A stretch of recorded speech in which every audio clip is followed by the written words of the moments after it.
বড় দল বলে যারা, ওনাদের ভেতরে তো গ্রুপিং কুষ্টিয়ায় অনেকগুলো, বিশেষ করে নাম ধরে বলে বিএনপি সরকার গঠন করেছে যারা, ওনাদের 4-5টা গ্রুপ ওনাদের।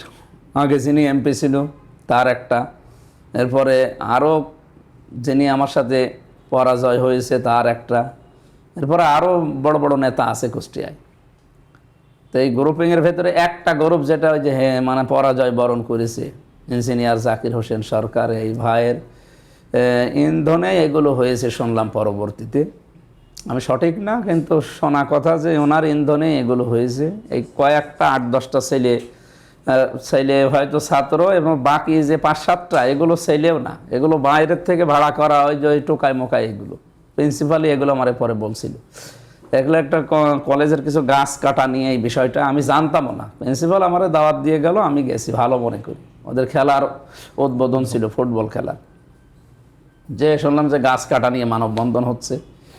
তা আমি তো কিছু জানি না, আন্দাজে কারে কি জিজ্ঞাসা করবো, আর প্রিন্সিপাল আমাকে জানায়ও নি। পরবর্তীতে ওরা ওই যে তখন ভুয়া স্লোগান শুরু করে, জিজ্ঞাসা করলাম কারে কি বলে, ওরা বলছে প্রিন্সিপালকে বলছি। তারপরে অনুষ্ঠান শেষ হয়ে গেল, যথারীতি শেষ করে নিয়ে গেল প্রিন্সিপাল তার রুমে নাস্তা করানোর জন্য। ওখানে যে এরা ওই হট্টগোল করার চেষ্টা করে, তখন পুলিশ আসে। তখন আমার ফেসবুকটা চালায় হচ্ছে আমার একজন আত্মীয় আছে, সে চালায়, উনি ওই দৃশ্য দেখে লিখে দিয়েছে যে আমরা অবরুদ্ধ। আর এটা আমাদের ভাষায় আমাদের কাছে না অবদূর মনে হয়েছে, কারণ ওরা যা করছিল, পুলিশ এসে বাইরে বাধ্য হয়ে তালা লাগিয়ে দেয় প্রিন্সিপাল, পুলিশ যতক্ষণ না আসে। থানা থেকে পুলিশ আসতে হবে, জামের রাস্তা প্রায় 15-20 মিনিট সময় লাগে। এই সময়টা আমরা বসেছিলাম ভেতরে।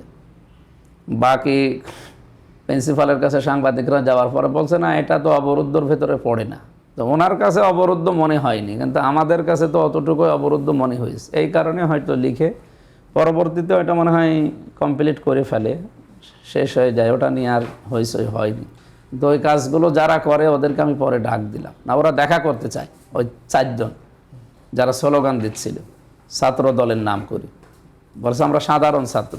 আপনারা সাধারণ ছাত্র তো ভুয়া বললেন কেন? বলছে আমরা প্রিন্সিপালকে বলিস, উনি এই গাছ কাটার বিচার না করে খেলার আয়োজন করলো, এই কারণে। এরপরে আমি ওনাদেরকে বলেছিলাম গাছ যেইগুলো কেটেছে তদন্ত কমিটি আছে, রিপোর্ট দিক কমিটি, এরপরে দরকার হয় ডবল করে গাছকে লাগানো হয়। পরবর্তীতে ওরা মাফ চায়, বলছে আমাদেরকে মাফ করে দেন, আমরা আপনাদের সন্তানের মতো, সন্তান ভুল করলে তো মাফ করাই লাগে, এইরকম কথা বলে আমি ওখান থেকে চলে আসি। প্রশাসন নিয়ে আমাদের দিয়ে যায় বাইরে।